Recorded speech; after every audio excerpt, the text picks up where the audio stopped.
Saturday, October the 17th, 1981. 5 o'clock ticks over at the Caesars Palace Grand Prix circuit in today's race day. Under pristine Vegas skies, 38,000 spectators take their spot around the 3.65 kilometre track, built into the famous Palace Hotel car park, ready to watch the 15th and final race this season. A race that paused the nation for 28 years. 24 drivers align the brand new desert track's front straight, waiting to take on the first of 75 laps. In pole position is championship leader Carlos Reutemann. Second sits Australian Alan Jones in car number 1. Row 2 consists of Gilles Villeneuve and Nelson Piquet, who sits 1 point behind Carlos. The final championship protagonist is Jacques Laffite, who sits 8th in his Leisure Matra JS17. AJ is the defending champion, however he is mathematically out of the equation entering the final round, sitting in 4th. Jones is entering his 96th and at the time, final Formula 1 race, having announced his retirement earlier in the season. AJ's teammate, Carlos Reutemann, had a contract stipulating he was to let the Australian through whenever asked. However, the Argentine would refuse orders in Brazil and take the checkered flag for himself. This move had further fueled the bitter rivalry brewing within Williams and was a key reason Jones elected to hang up his helmet. That and simply falling out of love with the sport. 19 Australians have entered Formula 1 dating from 1952 with Tony Gaze to the present Aussie, Oscar Piastri. Collectively, they have accumulated 52 Grand Prix victories and 4 World Championships. This ranks Australia 7th on the all-time wins list behind Finland and in front of Italy. The United Kingdom has a stranglehold with 322 wins. Sidebar, the Netherlands are 5th with 66 wins, meaning Max Verstappen has 14 more wins than 19 drivers combined for Australia. While the Aussies have tasted success, it has been few and far between. Sir Jack Brabham debuted in the sport in 1955 and was active until 1970, amassing 14 wins and 3 championships. Alan Jones would pick up the mantle in 1975 and race full-time until the end of 1981, collecting 12 wins and 1 championship in 1980. Jones would return sporadically in the 80s but switched to full-time tin top racing in his homeland. Other Australians to bring up race starts include the previously mentioned Tony Gaze, Paul England, Ken Kavanagh, Frank Gardner, Paul Hawkins, Tim Schenken, David Walker, Vern Schuppen and Larry Perkins. This collection of drivers amassed little beyond race starts as Australia searched for his next Formula 1 star. Warwick Brown, Brian Maguire and both Gary and David Brabham would fill out the years until 1994 with nothing other than race starts. Mark Webber would debut in 2002 and immediately make a statement 28 years after AJ signed off with a win. Webber returned Australia to the top step with 9 Grand Prix victories. He would carry the Aussie legacy until Daniel Ricciardo was ready to step into his Red Bull shoes and continue to fight for the World Championship. Ricciardo continued Webber's winning ways as he would too win for Red Bull in Australia, grabbing a further 8 wins. As Daniel Ricciardo's career was slowing down, a young hotshot was soaring through the junior ranks, destined for Formula 1, having beaten his own schedule and being forced to sit out an entire season of racing. That man is Oscar Piastri. OP stands on the pedigree and foundation that his peers built before him. He has the no bullshit demeanour of Alan Jones, the World Championship potential of Sir Jack Brabham, and the hard lessons learnt from Mark Webber. Can Oscar put Australia back on the Drivers' Championship list for the first time in 45 years? 24 cars sit revving on the grid, waiting for the green flag to drop. The grainy footage and sweet sound of Murray Walker's standalone commentary let you know this race is from a long-gone era. As the flag drops, AJ immediately takes the lead with Villeneuve slotting into second. Prost and Reutemann squabble into turn 1, with Prost stealing third in his Renault and dropping Carlos down the order. Marshals enter the track to rescue the first retiree who didn't even get off the line. Murray Walker suspects a broken half shaft on Jean-Pierre Girier's Ozella Ford, a common failure at the time due to the car's high torque requiring finesse off the line. After lap 1, AJ leads by over 2 seconds with his sights set early on a second win for 1981. Gilles Villeneuve in second and Alain Prost running third. Prost has collected 3 wins this season, but inconsistency has found the professor out of contention. The Caesars Palace circuit ran anti-clockwise, an oddity in Formula 1 at the time, and thus caused drivers significant neck strain.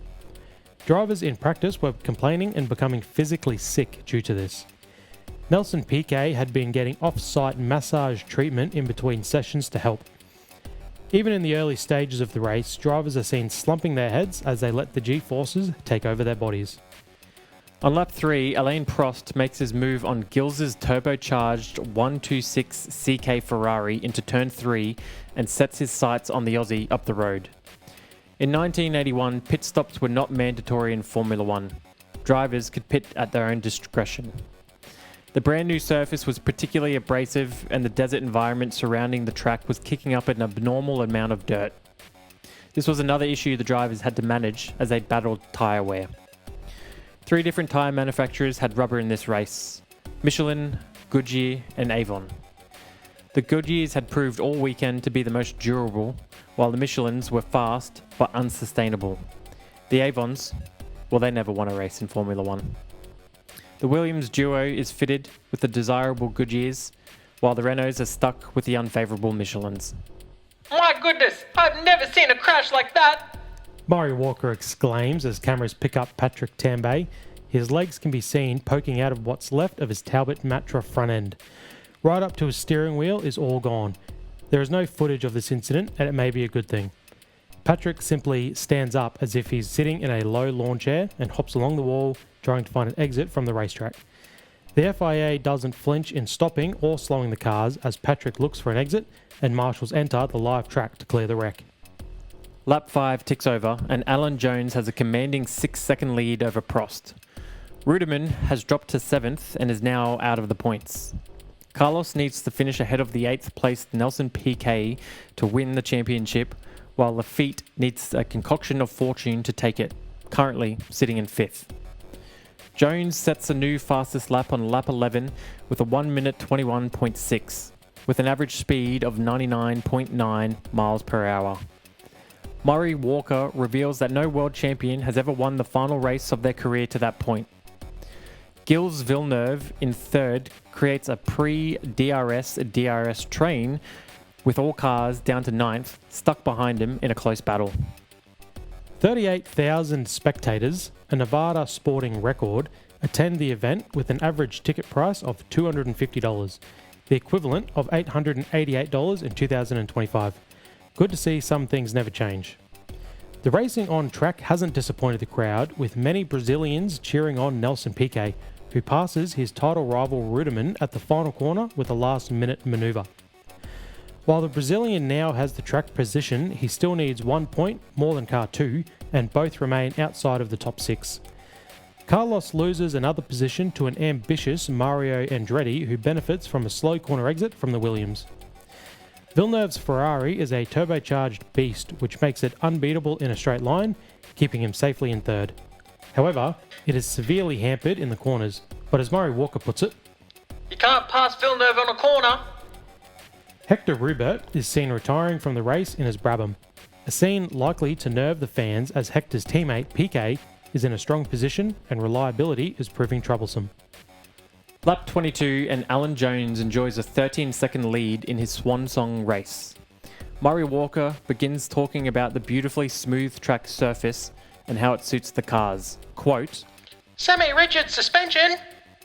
Murray labels the regulations Farcical and ludicrous! when describing the overly complicated vehicles. The drivers label the track and event as rough, hot, and a test of endurance. Mario Andretti even says, It's like driving a hot potato!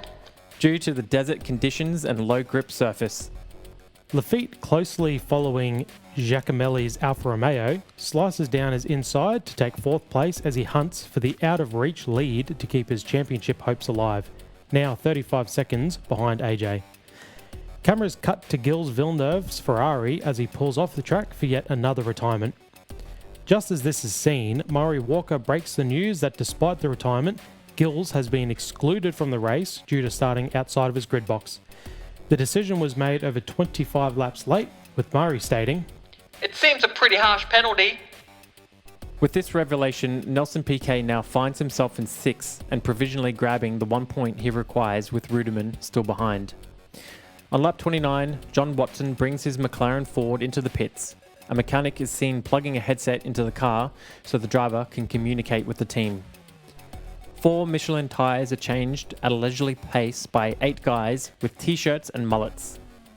Mario Andretti becomes another retiree from the race as he pulls off track with the right rear of his Alfa Romeo hanging on like a loose tooth. Mario is seen removing the belts and extracting himself before the car comes to a complete stop. A fed-up looking Mario fuels speculation he is on the move to IndyCar after this race. A result Murray hopes doesn't transpire. Our 3 championship protagonists are now running 3rd, 4th and 5th after all their retirements, with match point going to Nelson Piquet with half the race to run. Alan Jones up front is quickly approaching P7 on track to send him a lap down. After 31 laps, Alain Prost pulls into the pits to swap the Michelins on his Renault. Prost returns to the track 8th, but after 2 laps is quickly back into 6th, utilising his fresh tyres. By lap 40, Prost makes his way past Mansell and Piquet and now sits 3rd in his 25th Grand Prix start. Lafitte running 2nd shows no resistance as the fast Frenchman passes him with ease. A pit lane camera finds Bernard Eccleston standing next to Max Mosley. Bernie, who owns the Brabham Ford team, is eagerly watching his Brazilian ace in a prime position to take the championship. Alan Jones overlaps his teammate on lap 50 in a moment, He would have very much enjoyed. according to Murray Walker, due to their differences. On the same lap, Nelson Piquet overtakes Lafitte to take the final podium position, further cementing his impending victory. With laps winding down, Rudiman finally pits, conceding the track position and any hope of a miracle. Carlos had led the championship since its early races, and after starting on pole, he looked all but certain to take the spoils. In a cruel twist of fate, not only did he fumble it, but his teammate took the win a whole lap over him. Nigel Mansell and Giacomelli passed Nelson Piquet in the closing laps as pain and fatigue took over, the Brazilian still crucially requiring that single point. Alan Jones takes the checkered flag 38 seconds ahead of second place Alain Prost and lapped all cars bar the top 5. AJ became the first world champion to win his final Formula 1 race, at the time at least. The race proved to be one of attrition, with 9 cars retiring by the end. The crowd is going berserk with South American excitement. Murray Walker exclaims from his booth. Final points see Nelson Piquet first with 50 points, Rudiman second with 49 points, Alan Jones third with 46 points, and Lafitte dropping to 4th with 44 points. Following this event, Australia would be cruelly starved of success in the pinnacle of motorsport for 28 dark years. Alan Jones would return to Australia and compete in domestic touring car racing with the odd call-up from Arrows and Team Haas Lola before finally being done with Formula 1. No one could have predicted it would take 28 years for an Australian to win again when Alan Jones left us behind in 1981. Australians have been spoilt since 2002, having a regular Aussie on the grid and always a competitive one. Oscar Piastri looks set to take us into the foreseeable future. Big fella. Hello, you. Episode 29. 29. We That's a lot of episodes. We are rolling. How good is this? going We've well. basically made it. This is what success feels like. I wouldn't mind the next step, I wouldn't mind progression a bit more, but Oh, you're a selfish fucker, aren't you? we gave a shout out to the Box Bashers last week and they punched on. Me. You're not bandwagoned on there. I lovingly embraced them. I gave them their flowers. mean, I'm practically a Box Basher as well. I'm a fan of the show too. Yeah, so me too. I Yeah. took it. I love watching myself. I took it personally, but I edit the videos and I just watch in. you, Yeah. what Well, do we me- got Chris for then? Well, me and Chris, we do it together. You But I'm collab. yeah, I gotta. Yeah, your head producer, and he's Yeah, exactly. he's a helper. Yeah. Handy little helper. I watch the editing process Ah. and make all the final decisions. I have Yeah, final yeah, cut yeah, essentially. Yeah. But anyway, I watch with glee and admiration. Yeah. And then I listen to the Spotify and I just It's just, pleasure to my ears. It's the highlight of my afternoon when it drops. And then I watch. Yeah. I know you're waiting for that message from me and Chris going, hey, Ep's live. Out. Ep is live. Don't worry, I'm liked, subscribed. I got the alerts on. I get it before you even tell me. Spotify's alerting me it's up. Oh, mate, you might be our biggest fan. I might be. I mean, have you ever tried listening to us while you fall asleep? I can't. I wouldn't be able to sleep. Yeah, that's We're a good too point. entertaining. Yeah, that is a good point.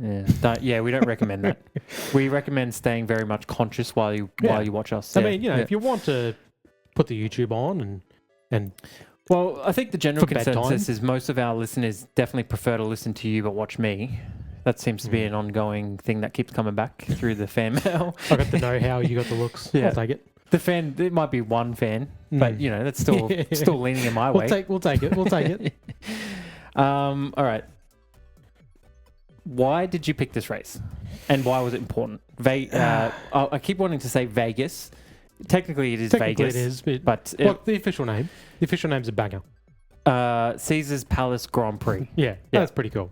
That's about the coolest thing about it. It's all right. It's a bit of a mouthful. It's a bit wordy. Putting Caesars Palace in the title of your Formula 1 racetrack. Yeah, pretty cool. It's a baller move. Yeah, literally built in the car park. Which is strange. Yeah, very little Caesars Palace actually involved. Yeah, they could have gone through the lobby. A bit of Mario Kart, build the lobby out. That is an idea right there. They're missing out. They're missing out. Anyway, the reason I picked the race, I really want to push the narrative of what Australia's had to go through. Now, I'll admit, I'll be the first to admit, we're not the worst off. There's definitely pre-Max, the Dutch fans were in a bit of strife, right? So we're not the worst, but. The fact that we had world champions well before me and you were, around about. Well, what being Brabham in, what was he, 50s, 60s? Yeah. 70 as well. As we mentioned, you don't have the as we mentioned in the retelling, he went from 55 to 70. So 50s, 60s, bit of both. He had 3 in there. And then Jones' most recent, 45 years ago, Yugoslavia broke up in that period of time. Since Australia has had a world champion, a whole country has been dismantled. Well, probably many. They're not the only ones. I'm surprised that geography is not a strong point of yours. So for you to rip that one out, you really are trying hard. You know how many times I've watched The Last Dance? Are you trying to impress me? I just told you where I got my knowledge from. Okay. But it's fact. They referenced that and you've just pulled that. Okay. Yeah, I shouldn't have revealed that. See? No. Well, I'm happy to reveal my sources. People for the first time thought you were smart. Now they've redacted that already. Don't think I'm smart. Don't think that. It's a safe bet to not think that. But I think this race, kind of, it alone doesn't encapsulate it. But you look at the footage, you look at the cars, you look at where the sport was as a whole, and you go, that was the last time Australia had a world champion. That was, before Mark Webber, that was the last time we had a race winner. In that era of Formula 1. Yeah, well, it took 28 years until we got back to until a winner stood back on the podium. Again, that's longer than I've been alive. That period of time, 28 years is longer than I've been alive. It's a remarkably long time for the sport to continue on its merry way and for Australia to not have any success in there. So how vital do you think AJ was in terms of Australian motorsport and kind of getting us to where we are? Because I guess if he was, quite a vital part, why did it take so long to get someone else back into those? Well, if he raced, he would have been more vital if he'd cracked another 10 years. He only raced for 6 years. Is that it? Yeah, wow. I did not even realize that. Again, that was his 96th start.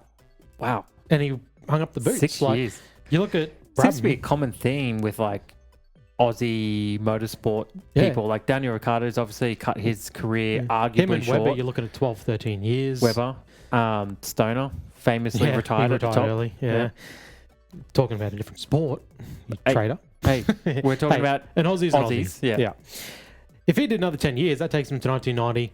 Definitely help us bridge the gap a bit. And you never know how he might have competed in a very different era of the sport, approaching the 90s, as opposed to him running in the late 70s. Yeah. But I mean, Jack Brabham had 15 years in the sport, in contrast to AJ. So over double. Yeah. And then even his 1981 campaign, he missed out by 6 points.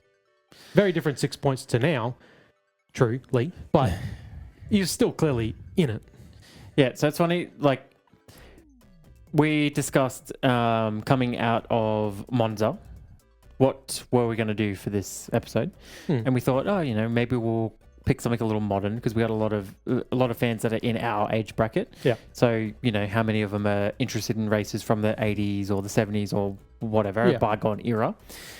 And when you picked this on, I was surprised because I was like, well, that's not what we fucking talked about. So just shoot from the hip. Yep. But I didn't really know anything, to be honest. I don't know a lot about this era. This is definitely you. So I'm learning as we go along. Yeah. I am as well. Yeah. Don't get me But wrong. I definitely, I knew F1 had gone to Vegas, but I didn't know they had gone to the, Caesars Palace car park. Yeah. And, watching it back and looking at the highlights and researching about it, bizarre. It just seems like it was a money grab, I guess. And, the track layout, we'll get into some more of the track later, but the track layout looks like we've got a square field.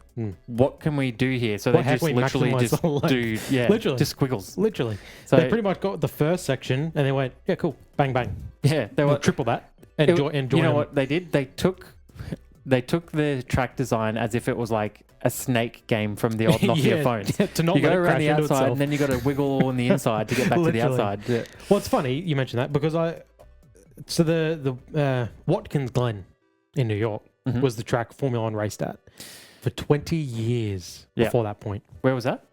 New York. Watkins Glen was the track. Still an active racetrack. NASCAR go there every year.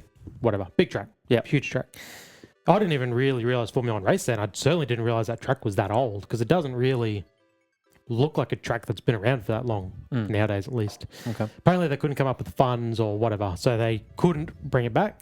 So America, F1, I guess, still trying to be in the American market, had to find a track. Yeah. And I don't know how many tracks there were around back then. Probably plenty, but maybe none that suited what they wanted. Where F1, so they just went, hey, fucking build us a track. I queried you about it a little bit before, and you didn't know much, I guess, around the ins and outs of it. But it seemed to me like the FIA kind of took the leash off the teams and the drivers for this Grand Prix, and it seems like they pretty much went, "There's no rules for this race; just do whatever you want," kind of thing. Which is also interesting, being it was the season finale and it had season finale, stakes as well. There's 3 drivers, as we said, 3 drivers entering in contention. Yeah, so everything about this race, it was such a bizarre watch. Knowing a little bit of the behind the scenes context. Yeah. Obviously, it all of a sudden being the finale of the season and being in America as well is kind of, even that feels a bit strange. Well, it's funny because I picked the race. So yeah, like you said, I wanted to pick something more recent, maybe something that told the story of a first race for a driver or a last race for a driver. Yeah. But it's actually kind of hard. We've already done, for the new box bashers out there, we've already done a few of these. You can feel free to go back through the library and check them out. But it's actually quite hard already to not step on a track we've already done. So tracks like Brazil, which... They've been around forever. Yeah, well, we've spoken to so many great races. We've already done in Brazil. So many iconic moments, yeah. So a lot of them I was finding, I was like, oh, I've already kind of done this track, kind of separate it.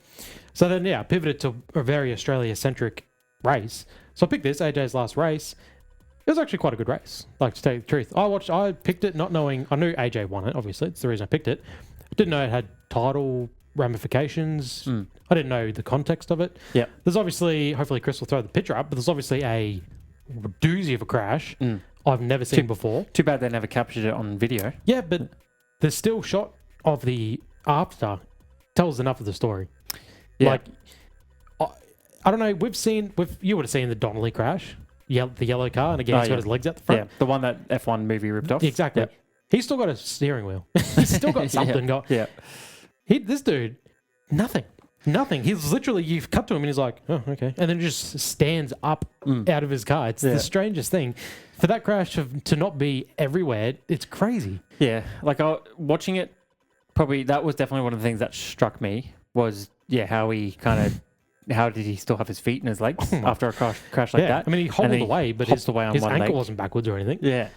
Hopped away on one leg, pretty calm as well. And the Formula One or FIA don't stop the race or slow it down. Not even yellows. They're like, nah, boys, we're racing. You better clear that shit up quick because they're coming. And even we had Villeneuve get disqualified for starting outside of his pit box. What an extreme penalty. This race kind of had a bit of everything, and it showed you how Formula One was 45 years ago. Well, and I was going to say the other thing is, we mentioned in the retelling as well, the mechanics aren't in fire suits and boots and helmets and no stuff. protective gear. They're in t-shirts and tidy whities.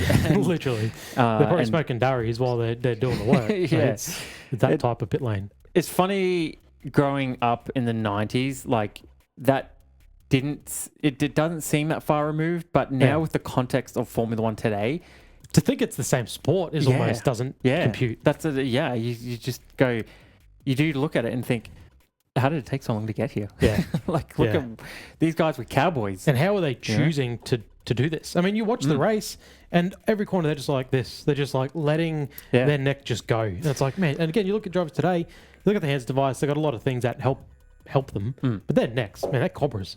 Yeah, I guess with sport, any sport that you watch, it is interesting that you can go back to the early days of the sport. Not many sports don't change and evolve. Like, they always get better, you know, whether it is through diet, whether it's through exercise, whether it's through training. Obviously, Formula One is a very technical and mechanical sport. So there's vast, you know, evolutions through those things. Yeah. The only sports that probably don't ever fucking change is like cricket, soccer, and cricket, soccer, tennis, and golf. Yeah. But yeah, it's interesting that, you know, if you were to probably talk to an F1 driver back then, not at their age now where they've seen everything evolve, but back then and go, you know, one day dudes are going to do neck exercises to train for this sport. They would have probably just laughed at you going, neck exercises? Are you fucking kidding me? Durry away and crack open a VB. So it is hilarious that we get this insight into what the sport was. And like, the sport wasn't even brand new in the 80s. By that point, it was already 30 years old. Yeah. So it is amazing. All right. My next question for you. So what I was sort of saying, I guess, before is, you definitely are a lot more knowledgeable in this era and certainly have done more deep dives into this sort of stuff, whereas I'm putting I've read the pieces, some books and watched some old races in the past. It's my limit of studies on repeat. I've watched it like it's Friends or Scrubs. You know, I started from the start. And I'll ask for no spoilers as I went through. I'll binge watch Seinfeld from back to front, and you're like, all right, 1983 season, let's go. So Australia is currently 7th on the all-time win list. Are you impressed by that, or are you actually disappointed? No, I mean, I'll tell you the truth. When I had to locate that stat and where we sat, I was quietly impressed we sat so high. And then I was also not surprised we were below Finland. Straight away, Raikkonen. And Rosberg? No. Well, he might. His dad, he's like, he's half-half. He's like Finnish. Whatever. But, come on, I'm blanking on the other fella. Anyway. Hakkinen? That's the one. Multiple world champion. Just remember this. They produce, just remember this for next week's Sunday Sesh. They produce some great drivers. They've won a lot of championships. So I wasn't too surprised. A little bit surprised to see Italy behind. And then I kind of went, I guess Italy, I can't think of many drivers that have really produced that have got the goods. Well, I guess, you know, since I just mentioned the Sunday Sesh, your last question was related to how many championships had a team won by the 50s. I think it was 1975. 70s, okay, 70s. Yeah, so 25 years. Yeah. And I, without a doubt in my mind, Ferrari have won, I think it was 3. More than 3 by, more than 3 by 1975. And they hadn't. Yeah. I was shocked as well. Yeah, you'd think that's a legacy team and one of the OG teams that have been around forever. Up early. Yeah. You would have thought that, they would have eaten. Yeah. But apparently not. Apparently they sucked just as hard back then as they do today. But Australia being 7th, it's like, you know, it was kind of like they were 52, I think. I think Finland's 55, so they'll probably, you know, Oscar will probably take him up by the end of the year. Yeah. And then obviously Max, or, you know, Dutch, whatever you want to say, it's 1-1, sitting up on 66. So there's a chance we can move up as high as, you know, 5th. And then it kind of, Germany, you know, they've got Vettel and Schumacher, so they've got plenty of winning. And you can't really United ever Kingdom see. had just taken off. So I was going to say those two countries are really going to just. They're always going to have that sort of record in the grips. I don't know. I think 7th. I probably actually thought we were maybe higher. I don't know why. 19 drivers, 5 have won. 5 drivers have won. Yeah. And in the present time, where wins are probably harder to come by. I think it's because we have been a part of the sport for so long, unlike other countries and drivers. You know, like... Yeah. Well, there was only, I want to say, maybe 4 14 or 17 countries even on that list. Yeah, okay. So we're in the mid-pack. So even Yeah. then, that probably makes me think that we should be higher. I mean, you think about the States being such a big country that they are, and especially they're very big on motorsport, and they don't even currently have a driver on the grid. Yeah, and it's rare that they do.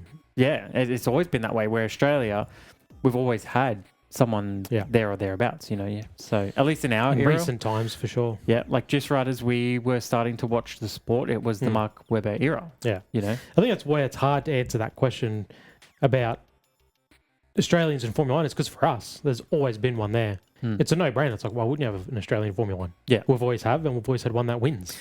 But to think of, like our dad watching Formula 1 back in literally the 70s and 80s, or rough going. more so into the 90s, there's like, you got nothing. Yeah. Like, Very no little one to to cheer support. for. Yeah. Yeah. I mean, I don't know if we didn't have an Aussie on the grid right now, I don't know how interested in the sport I'd be. I think I'd still be following it. I don't know if I'd be getting up at 3 a.m. to watch races. Yeah. I mean, like we don't know. We've never had to experience it So far, yeah, So, we've been lucky with that. So, I can't really say for sure there. I guess I do feel a great sense of pride that a sport of such high caliber in many various ways, we have an Aussie currently right now, and we always sort of have had someone in the fold, representing us. I think that is such an incredible achievement for, a relatively small country in comparison to a lot of the European countries out there. And they all talk about how hard it is to get into Formula 1. Like, at a young age, 14, 15, they have to literally move away from their kids at that age. Yeah. They have to leave Australia, leave their parents, leave their family, leave everything they know, and have the money and backing to do it, mind you. It's very impressive. And move so far away. Like, it takes a huge commitment from the driver, the family, and whoever is supporting them to get to that point. Well, that's the thing. Like, it kind of makes me think, how many extremely talented drivers have we had who are potentially better than Ricciardo and potentially better than Piastri? And you just simply don't get the chance. Were either at the wrong time or didn't have the financial backing or the sponsorship, or their very small window just passed them by that they never got the chance to come in. Yeah. And it makes me, it really does make me think like, wow, luckily they've got the feeder programs because, that helps your chances. But even relatively, it's still only European sport. Like, they travel the world, but you look at, there's a reason United Kingdom have 366 wins. Yeah, well, and they've got 4 drivers on the grid currently. Yeah, and they probably a always third have of the entire calendar is in Europe. Yeah. So your local drivers, they're going to know the track. They're going to be around the teams. It's going to be a lot easier to get your foot in the door. And then you're easier to get into Formula 3, get into Formula 2. I mean, again, following a global sport, I would love to know what it would be like to be able to just go to multiple Grand Prix a year. Like, for us, realistically, you have Melbourne, and then you've got to wait a whole year for that to roll around. Even that's, for us, is a fair bit of trouble. It's a long way. Like, you're taking a lot of time. It's going to cost you a fuck ton of money. Yeah. I mean, especially like the tickets now compared to 10 years ago when we'd go. Like, now it's like, that's a financial debt. Yeah, you're looking at it for the whole year to get to... You have to try and run past the misses. So, I'd love to know what it'd be like to live in Europe and be like, hey, you want to go to Austria this weekend? And it would probably be quicker to get there than to Melbourne for us. Yeah. And then the next year be like, oh, we did that. Why don't we go check out, whatever. Silverstone or So, Spa. It kind of almost pisses me off a little bit that America have 3 tracks because, like, we know that they're trying to get a much bigger foothold there, and I guess it's working. We're hearing stuff about Vegas not maybe being overly successful, but they've got 10 years to figure it out. Well, Caesars Palace had a longer contract, but they pulled it after 2 years. Well, that's a good point. Contracts don't necessarily mean anything in Formula 1. I mean, they pulled 38,000 people for that race. I don't know what crowd numbers were like in the 80s. Nowadays, we're pulling over 500,000 per race. And that's in Melbourne. Melbourne alone, I think, Australia. often can be, it's one of the biggest Grand Prix in the world. Yeah. So then imagine if we had like a Sydney track as well. A Sydney and a Melbourne. Probably dilute Melbourne a little, because for me personally, Naturally. I'd be like, I'm not going to Victoria, are you kidding me? Yeah. I'm just going to go to Sydney. Naturally, yeah. But it would be great to have that option. Oh, it would be. So like your perfect example, America. There's probably people who would travel all three, or they have the luxury of being like, well, we went to Miami last year, so or no, let's go to Coda. Miami's a lot closer, so I'm just going to go there every year and not have to worry about traveling to Coda. Whereas they might if they didn't have a Miami, Who do you think is the most important or the most impressive driver to represent Australia? That's tough. I mean, I don't know a lot about Jack Brabham. I'd almost have to say maybe he's the most important. You think he still has the mantle? Laying the foundations for literally every other driver and having 3 world championships. He's got the numbers to back him. And he opened the door for AJ. Like I'm saying, I don't know off the top of my head how influential he was in the 50s, but I'm assuming it was quite high. But then even still, you don't know, Webber coming in and the impression he left and how much that might have influenced Red Bull to put Ricciardo in the car. Aussie for Aussie, keep everyone happy.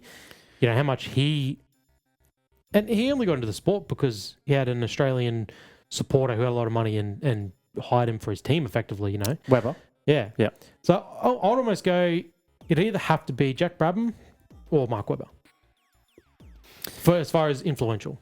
As far as best, it's interesting because then you've got the whole Drive to Survive Ricciardo effect as well. Who, he's good for the entire sport. I was going to say not only just brought in a whole bunch of Australian eyes onto him in the sport, but globally he had an effect, didn't he? I think if we're talking about influential or important as far as for Australian drivers and the potential to get to the sport, I think it's either Jack Brabham or Mark Webber. Yeah. Obviously, it's a different conversation when you're talking about bringing fans to the sport or building the brand of Formula One. Jack Brabham and Alan Jones didn't do that. Do you, as it stands now, we're about to have a regulation change next year, and that's a lot of things are going to be up in the air. But do you see Oscar Piastri being our most successful driver? Do you think that he can continue this consistency? Because it's not even just things like leading a championship and now being a multiple race winner in a season. Yeah. It is things like consistently scoring points over a long period of time as well, whether that's partially luck of having a great car or just very smart racecraft and not getting tied up in silly maneuvers. It's probably also loyalty and consistency with your team. When you look at some of the most... That's quite a big change of tune from last week, isn't it? What? No, I'm saying you look at some of the most influential drivers and they stay with greatest their teams drivers. for Schumacher, longevity. synonymous with Ferrari. Hamilton, Mercedes, which sounds silly because he has McLaren and Ferrari, but you think Hamilton, you think Mercedes. It's a good point. Vettel and Red Bull. Again, I know he went to Ferrari, but he used up his time at Red Bull. Verstappen with Red Bull. So you look at him, you want to think him, you want to think McLaren and success. So obviously these next regs could change things. I mean, we saw McLaren and Hamilton won a championship, let's not forget, and then he went to Mercedes, and I think that's where he built his legacy. Yeah. So Piastri could still have that exact same legacy. He could win a championship this year, regs change, they struggle, who knows, he may change teams and then just go on an absolute tear. You make a very good point. And I think he's got the nuts and bolts to do that. Yeah. If McLaren go back to shit as they have been for most of the last 20 years, I think any team would absolutely would do whatever they could to get him on board if he was looking to move. There's already little murmurs that Ferrari are asking about him, and I know that's what I said. I was like, oh God, please no, please no, please no, please no. Literally, don't touch that boy. Yeah, stay away. You didn't want to give Daniel Ricciardo a shot. He has, clearly a lot of Italian. Stay away from Oscar. Yeah.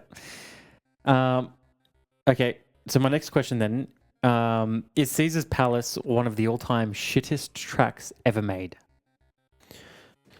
And we'll have pictures up from the retelling and stuff, sure. So people have a pretty good example. But I guess for the listeners, it is literally just a flat car park. Yeah. That has. You can see the lines marked out. Still there's no grandstands, there's no shade. It was. I'd say if you were there at the track, and Murray Walker did kind of say it's a good track to sit by because it's flat and there's no infield because there's no room for an infield. It's all track in there. It's like a remote control track. Yeah. You look at a remote control track. Yeah, every RC space is cars filled with track. with Or track. like a go-kart track, right? Yeah. Where it's all just get him in there and just do whatever you can. That's what it's like. So I'm sure seeing it at the track was kind of cool. I mean, they could almost cover the whole track with one camera. I feel like they were. Well, Like, yeah, it was like one camera that was just like up high, and they could kind of. I think they were saying it was on the Caesars Palace roof. Yeah, is where right, the camera okay. was. Yeah. And they kind of could just see everything. So they have a helicopter and like one camera, and they could cover the entire race. Yeah. So it might have been good trackside viewing. Pretty atrocious. I mean, you talk about like Brazil, that's just like really visually appealing. Yeah, you got grass, which is cool. Yeah. Undulation, like it looks visually appealing. Yeah. Caesar's Palace is just a black square, and they've just drawn in lines, Yeah. and then a lot of concrete barriers, making sure you can't cut the track. I'm really struggling to think of a track that I've seen that I've gone, that's a bigger piece of shit than that Caesars Palace track. I mean, you can literally look at the layout, the way it's drawn on paper, and you go, well, that's very interesting. I mean, doing the retailing, I was watching a race from 1981. It was hard enough as it was. Yeah. Murray Walker wasn't super descriptive, and there was not any pop-up displays of what's going on. No. I could barely tell what corner it's was in, what like, at any point in time. 320p. If that. Yeah. So you're like, I see some red and white. I think that's the McLaren. I don't know if like turn 1 looks exactly the same as turn 4, looks exactly the same as turn 6. Yeah. Unless you're seeing the start grids, I was like, I don't know where they are on track. Yeah. Like it is a tough watch. Terrible idea, and I can't believe that they charged people so much to go to that event. I mean, Yeah. An motor average racing cost of $888 in today's money. That is wild. Like motor racing is already kind of a bit of a peculiar spectator sport for me, as far as I'm concerned. Unless you got, fuck off money and you can afford like great grandstand or box seats every time. The reality of motorsport is you get to watch a very, very small, maybe 50 to 100 meter section of track. You can't see anything else that's going on. You pretty much have to listen to over the headset or over the speakers for the race. So you can't even watch, unless you're near a screen, you don't even really get to watch it. And that's the thing. You still need to watch on TV. Like you could be at home for free. Yeah. Well, yeah. And then you're watching cars literally go past you at 320 kilometers an hour, just boom. Yeah. And then you got to wait a minute and a half until they come back and do it again. If they've changed positions. Yeah, they charge an arm and a leg for that. See, it's funny. I'm an avid track walker. Like I would never buy grandstand tickets. It's why track, do you get a light? It's track only. Why do you get a light? It's track only. No, in my day to day, I'm just living. I'm just living long enough to get to my next racetrack so I can walk it. You got a mobility scooter or something out there, don't you? Surely. No, I don't actually. I would never buy grandstand tickets. I don't see the point in exactly what you're saying. Yeah. Going to the racetrack, spending an arm and a leg on a grandstand, and then you are literally. You want to use the money you spent, so you want to sit there. Yeah. But you are just seeing you'd sit there for the race, but you wouldn't sit there all day. You'd that's have what I'm the saying. Like, experience of walking around and I enjoy walking spending around. $200 on a cap that says "Kick Sauber" on it. Yeah.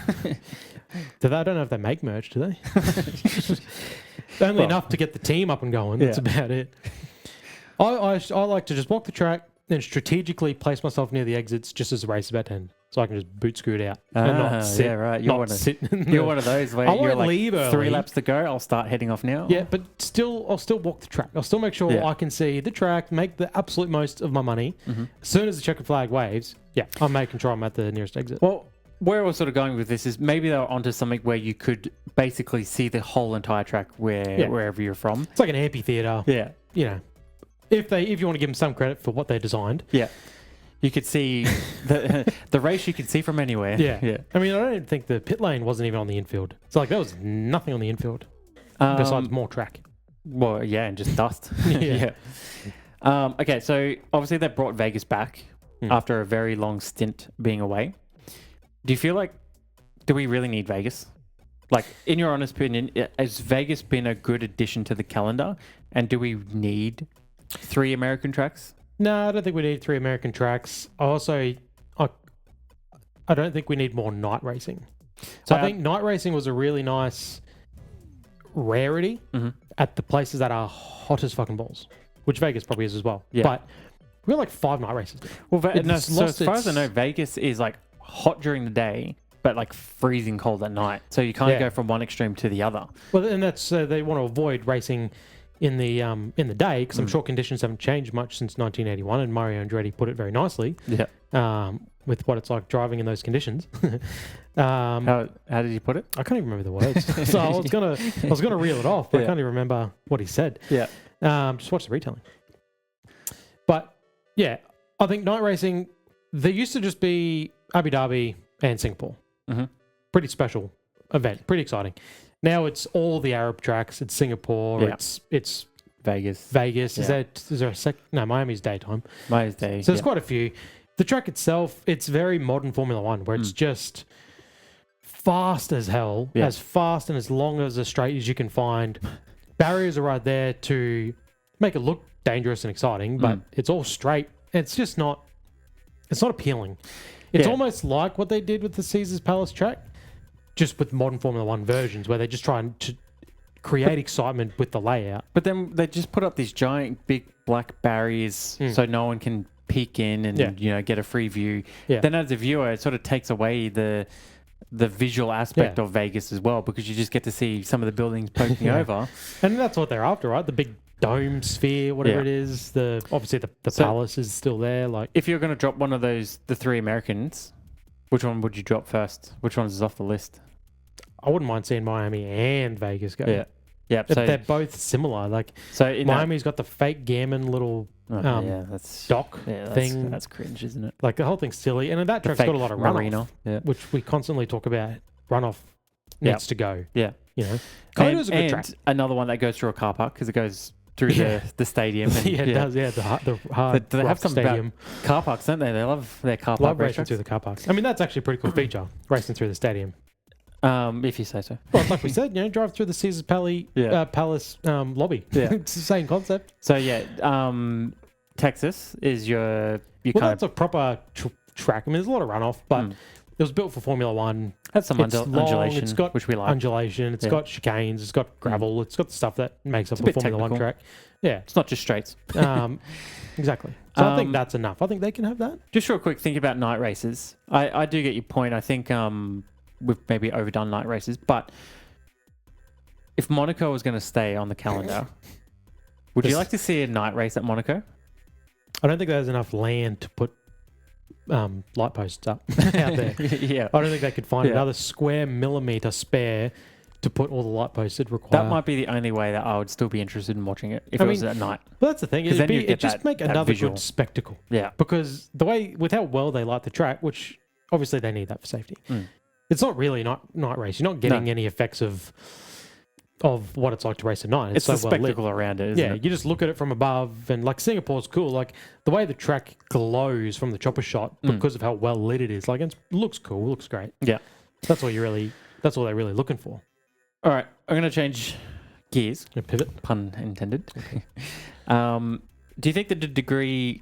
Whoa, sorry again. Easy for you to say. Do you think the degree of difficulty to win a championship is harder today, or harder back in the AJ era?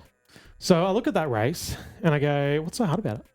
Like, you kind of look at it and you go, AJ just drove off into the lead. Yeah. And the overtakes were relatively mundane. I didn't see a single tyre lock. It kind of looked like there were a bunch of gentlemen out there. Yeah. So you think today's Formula One is...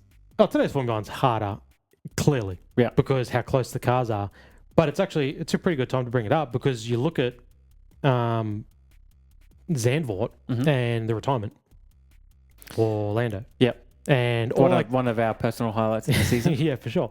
All I keep seeing is, they used to have a drop round concept where you can drop your worst round to kind of undo mechanical failures. And nowadays, I don't like that. Nowadays cars are so reliable. It's not like you're expecting Oscar to have a failure. So it's not like it's going to right itself. Yeah. I mean, you look at that race, 9 cars DNF'd.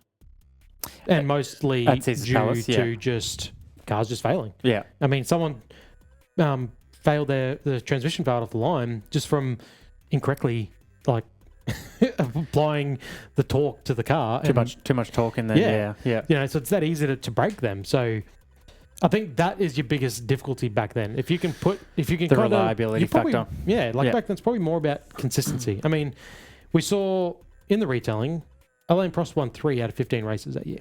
He was effectively nowhere in the championship. Jones had won 1, and he was mathematically out entering that race, but he finished 6 points behind, which is a very different 6 points to today. Yeah. But it just shows back then it's probably more about luck and consistency.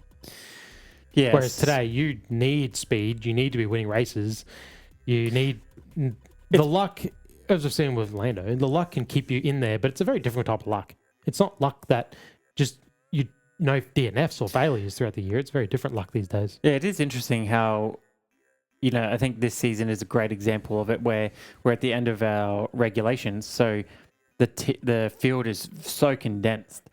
And the difference between a race win can be the difference between a little bit of understeer or oversteer in your qualifying lap the day before. Or a slight under rotation of a tyre. Like, I've said it before, the F1 qualifying ghost car that they've implemented this year is one of my favorite things that they've done in modern F1. Yeah. I love that. Like, good. There is a video game aspect to that, which anyone who's played racing games knows understands, that. Yeah.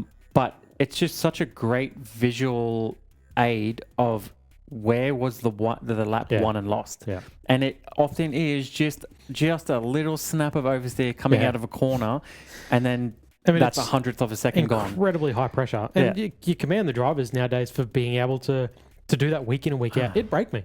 Yeah. It'd break me. Just being like knowing you have to be... But for 300 kilometres every race too. Exactly. Like to have to rock up knowing you have to be so perfect. It shows why these drivers are in another league. Yeah. And you look at... Back then it was all raw, just power. And it's probably almost a more pure form of motorsport. If you look at AJ, he won that race, no pit stops. He just drove his race and he kept the tyres under him, and that's all he had to do. Nowadays, look at drivers who win races because the VSC comes out at the right time, or a safety car will save them, or you just run wide of the line and your overtake is no longer deemed good, and you get it deleted. Yeah, like back then, it's just overthinking of passing and correct I'd corner love to protocol. See Alan Jones walk up to the stewards in 1981 and say, "Hey, what's the rules of engagement?" Yeah. They'd be like, "The fuck are you talking about? Just go out and race, man. Just pass the car. Why are you being weird? Why are you overthinking this? Like now it's a whole. I'd love to see the document, the rules of engagement. What are they actually? How big are they? What can you and can you not do? It's probably full of scenarios and and pretense. Well, your axle, and your opponent's axle. Yep. Well, your axle. As long as your axle is ahead of your opponent's axle, you own the corner. But then and what's your the opponent, apex? Like, it used to be, here's your corner, deal with it. And then it's like way overcomplicated now. Too many cameras. I mean, we talk about Caesars Palace. I counted 3 cameras. Like the one in pit lane that caught Bernard Eccleston, one in the helicopter, and one on the top of the palace that, never caught any of the action. There was plenty of cars that had crashed that they were just like, oh, here's crash. Like, we missed it. Yeah, or... If you wanted to review an overtake, it was like a case of no such thing as a replay. Well, we don't know who's overtaking who, so... But there was times Murray Walker gets completely lost. He's like, oh, and he's going down to 5th, and hang on, no, there he is. He's still 3rd. Looking at the wrong car. Like, I don't even know how you can... We're definitely sport in today's era as a viewer. You feel so lost watching that race. Like, it was maybe every 15 laps they bring up the top 6. But that is already 2 laps outdated. Yeah. He's like, oh, this is not correct because as you can see on track, they've actually switched place. Currently in the pit. Yeah. Whereas now we got a live totem pole. What was the saying? If you don't go for a gap, you're no longer racing. Something like that. It's got to be amended to like, if you don't go for the gap, you're no longer racing. Provided that your axle is ahead of the other axle and you have the apex. Just enough to stay on track and your tyre was on this side of the line. Because we've got stop motion cameras on every single piece of line on this track. And hey, if there's no bit of your tyre over that white line, you're out, buddy. You're out. That's a 10-second for you. That's what's rough is you look at these things and you go, like, Oscar's actually pretty... I'd almost say he's known for it, or he's the biggest culprit in the field, where he'll actually go over that white line, dip his tyre into the little bits of gravel they're putting around now. There's no way it's quicker. But he's been stung by that quite a few times now, where he'll just get off track. But the gravel trap should be self-penalising. Yeah. But he's just using all the track and then some and getting his track time deleted. But it's like, did you really think he made time when he put his tyre in the gravel? And if he was... Well, it is just trying to use every bit of track and then just it should be cooking it a little bit self-penalising. too more. But also, if his front right tyre is 1 millimeter just hanging onto the track. Yeah, unfair advantage. Exactly. It's silly. Yeah. It's silly. Like, I think it's absolutely silly. And this is the manipulation I think that drivers nowadays have to deal with and almost used to their advantage. I mean, you hear it all the time on the radio. An overtake happens, he pushed me off, or he has to give me that spot back all the time. Drivers didn't even have radios in 1981. Yeah. We saw a car come in and they literally had to plug it into the car so the driver could communicate if he wanted any changes made or had anything to say. Like, and even then it'd be like, yeah, mate, can you hear me? Exactly right. Can you give it 3,000 RPM? Yeah, and you got the pit stop takes 7 years because they don't need to pit, so they don't practice it. They're like they don't even have radio. There must be like my tires are a bit shit. Pull in, and the mechanic's like, "Oh, she's here! Quick, reel the tires out." Wait, what tires? And then he'll have to run over to the engineer and be like, "Mate, is it the hards or the softs?" Oh, yeah. All right. I've got one more question before we wrap it up. Might be the most important question. Do you think that it's not necessarily related to Caesars Palace, but going back to Australian champions and the progress that we've had through the years, right now we're sitting in a very exciting spot. There's 8 rounds left in the championship. Oscar Piastri is currently leading by 31 points, is it? Yep. It feels like this is a race. This feels like this is a season that's going to go down to the final race, and Mathematically, and if it comes down to a, all or nothing type situation, personally, without any bias, I do look at Oscar's racecraft compared to Lando's, and I do think that he's got it in the bag. I think that he has it in him to get the job done and do what needs to be done to get that championship, as long as he's there, right? There's no other bullshit in between. Anyway, all that is to say, do you think that us as individuals and fans and as a whole country are putting too much pressure on Oscar Piastri to become world champion this year? yeah. I mean, probably not. He's clearly not someone who crumbles under pressure. No. I think... But, why, if he doesn't do it this year, should there be any reason why we are worried that he couldn't do it next year or the year after? The regulations are the worry. I think he, before this year, probably had no pressure from the fans. I don't think anyone anticipated this third-year driver. Well, just like... A perfect example is probably how many people are watching the sport now because they've gotten a whiff from a news report or whatever it is that, hey, there's an Aussie that could win this, and this is big. Well, and so now everyone's as the season's tuning progressed, we've gotten to a point where I think every single one of us might have a meltdown if he doesn't win it. So if you want to say that means we're putting a bit too much pressure on the guy, that Australia is going to be completely flipped on its head come Abu Dhabi if he doesn't reel that championship home, then we might be. We might not even recover from it. You know, it's like if the Aussies lose the Ashes, you feel devastated and gutted, and you're sad for a day, but then you kind of get over it and you're like, oh, it's next year. Yeah. This will be different, I reckon. I don't know. I'm pretty scared. I don't know if I can emotionally deal with it. Yeah. If it doesn't happen, because there's some things that have gone against him this year, and I've struggled to really just deal with it. And it's okay, and it's only have faith in the process. And fuck that.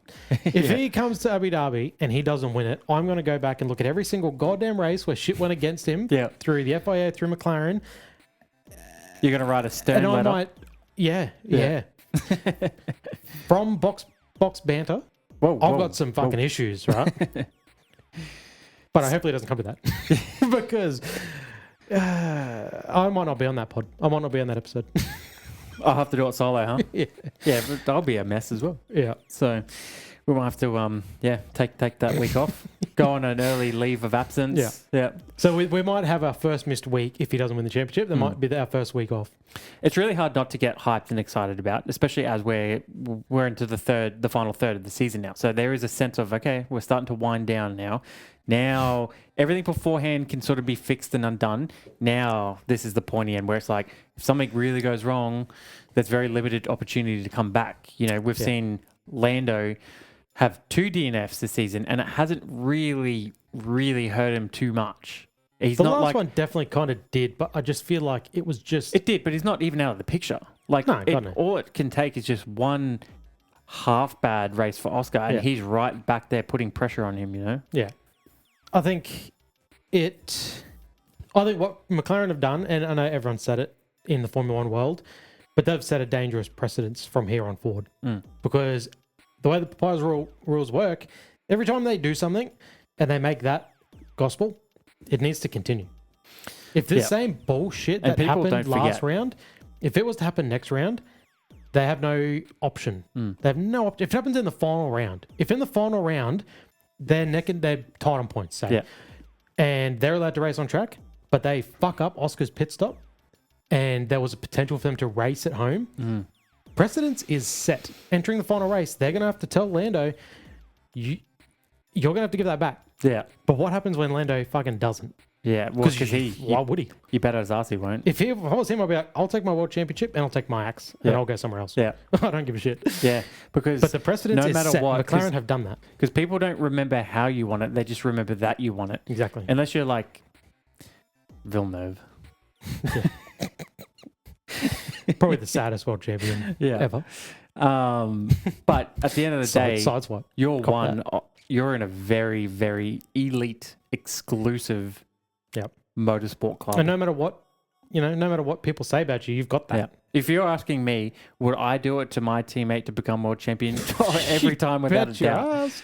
And no one would really be proud of you if you pulled over either. No. No one would, everyone might no be one like, I can't believe you did that. No one would be like, yeah, good job. Because everyone would be like, okay, you did that. I wouldn't have done that. Not one person. Every other driver will be like, holy dooly. You done gone fucked up. Yeah, you just relinquish your championship because your team told you to.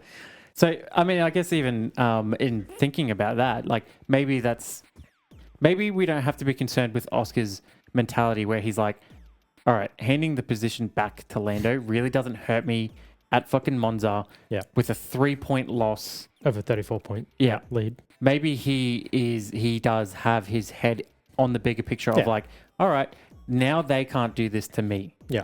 Or put me in this position. Because if they do... I mean, they're bringing up precedents from more than 12 months ago whilst unraveling that. Yeah. Remember Budapest? It's the Budapest situation. It's like, man, how these drivers can even... Oh, yeah, Budapest 2024, when this happened and that happened. Oh, okay, yep, gotcha. Yeah. Like, just let them drive the car. All right. Before we go on a tangent and blow this out into a 2-hour podcast and rehash the events of Monza. Yeah. Any final words on Caesars Palace 1981? No, I think, my concept behind these retro rounds is I pick, It's about giving a bit of history, to the listeners. Telling a race that... Especially as proud Aussies. Yeah. The race itself might not always be the best, but the story around it is going to be good. Yeah. But we tell them so you don't have to watch them. So I'm not saying go home and subscribe to F1 TV because it's the only goddamn place you can find the thing. Yeah. In terrible quality. Even for 1981 It's not a good standards. hang. It's really not a good hang. Like, they should be appreciative that we did it on their behalf. And for the record, for I anyone... I don't want to spend all my weekends watching fucking 40-year-old races that I can't understand or see. Yeah, you can't even tell the sponsors. Sponsors are hard enough now to understand what a sponsor is on a car. Try back then. Yeah. Like, it's twice as bad. But if any box bashers are still with us, feel free to leave a comment on a race you might want us to retell. Yeah, it takes some pain away from me having to pick every week. Oh, yep. I'll whip it up. So, all right, sounds good. Azerbaijan in a couple of days, so we'll roll out preview episode and we'll be right back here. Well, we don't do a Sunday sesh, but on this day, Alan Jones wrapped up the 1980 World Championship. On this exact day? On this day, Sunday sesh. On this Sunday. Yep. He wrapped up the 1980 World Championship, which I just thought was a fascinating tidbit because I didn't know that prior to the events of writing out this episode. Good on AJ. You don't really see him around much either anymore. No, not since, we've spoken about many times, but not since the days of the preview and the post-race breakdown with Channel 10. The Channel 10 days? He was well into it, looking fit and healthy. Yeah, you don't see him these days. He gets confused often with the the TV personality, Alan Jones. Yeah, yeah. Even I've made that mistake where Yeah. I've heard something Because about, they and I kind was of like, they're like a similar age, and but yeah, even Yeah. look-wise, they're kind of similar as well. yeah. Yeah. Well, it's funny because like super quick, AI. Yeah. I was looking up what other reasons did AJ retire, Yeah. and it was like additional neck strain due to his neck surgery. Yeah. And I was like, oh, I didn't know he injured his neck. And then so I did some more research into that because you can't trust AI. Mhm. No, Alan Jones, the race car driver, has never hurt his neck in his life Yeah. ever. But So- Alan Jones, the TV personality, Yeah. yeah, he's had multiple neck surgeries, and I was like, AI just throwing. What if I wrote that into the episode? Yeah. Alan Jones, he'd probably watch him. Kind of wish you did. What the fuck are you talking about? I ain't ever hurt me neck. You Yeah. fucking bunch. And then we'd be shut in. So there you go. Bit of extra research goes a long way. So the lesson of all this is don't trust Do AI. not trust AI. Yeah. It tries to sting you. Well, don't say that out loud. They can hear us. Now they're gonna Yeah, target us. Chris, cut that. Yeah. Cut that, Chris. All right, GG's. Yeah. See you in Baku. See you then. Keen.